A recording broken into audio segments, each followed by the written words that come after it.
Right, it's a good sign that you're laughing already. Are you happy to count us down? If I put the battery in? Yeah. Okay. Here we go. Right. 5, 4. 4, 3, 2, 1. What's the story behind the name Plan B? I was doing, I was a soul singer, kind of R&B songwriter, and then I kind of switched my style and started doing hip hop.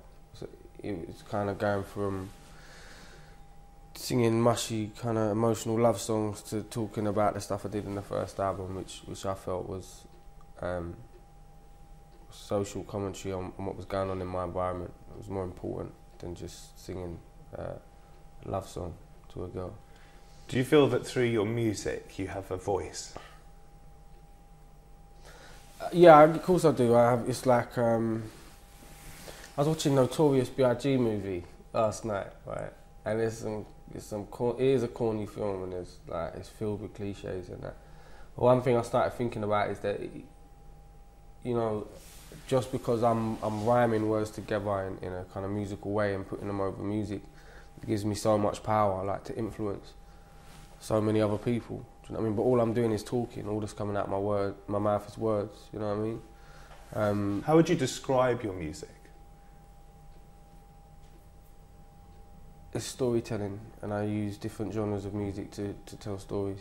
You know, I mean, the first album I would have said was hip hop. This album I would have said was soul. But I've seen where I've been, where I am now, and where I'm going. And where I'm going, I want to experiment with, like, reggae and punk and dubstep and all that, those kind of things. So I think the one common thread, the one important thing will be that I'm telling stories. You're interested conveying my messages through that. You know. Interested in people and what makes them tick, what motivates them. I'm interested in people that I feel ain't using their brains to the best of their ability. People that are blind, ignorant in some way, and you know, every couple of years I get enlightened. Like, my mind becomes slightly more open, and I kind of grow up. Every year I get a little bit more, well, I mature, you know, and any kind of seeds of wisdom I pick up along the way, I know that there's a kid out there that used to be the way I was, you know, and if I can somehow pass on that wisdom,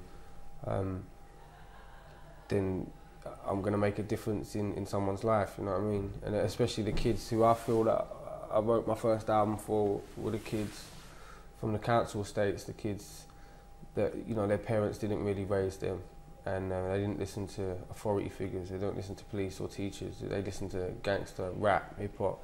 And I felt that me being in a position where these kids are listening to the things I'm saying, rather than just talk about material things, money, hoes, selling crack, like, you know, typical rappers do, why not talk about things that could educate these kids and raise them in a certain way, you know what I mean?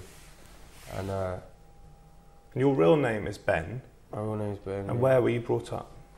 I brought up in Forest Gate, East London.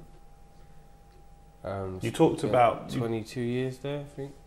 You talked about the way you were. How were you?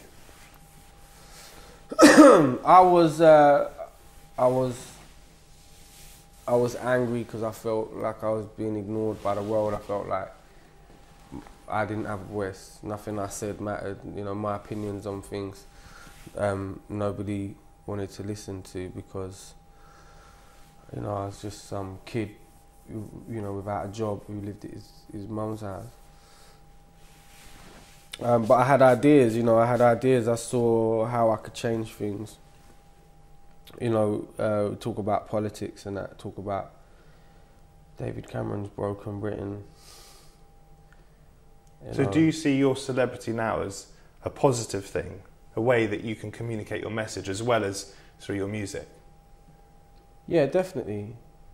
But back then, when people was talking about hoodies and, you know, talking about, you know, kids from the underclass and you know, stabbing each other and how it's a big problem, and gun and knife crime, you know, what people were saying was that these kids something needs to be done about them, almost vigilante. Like we should just get them all together and put them on the Isle of Wight and nuclear bomb it.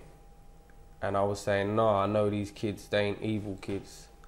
They're just, you know, nobody's taught them the right way. So I want to do that, you know. I want to do that through my music. Through your music. And that is it. I think I might have given you an extra second. We didn't talk about your interests outside music. We haven't I told you I can talk. I'm a talker.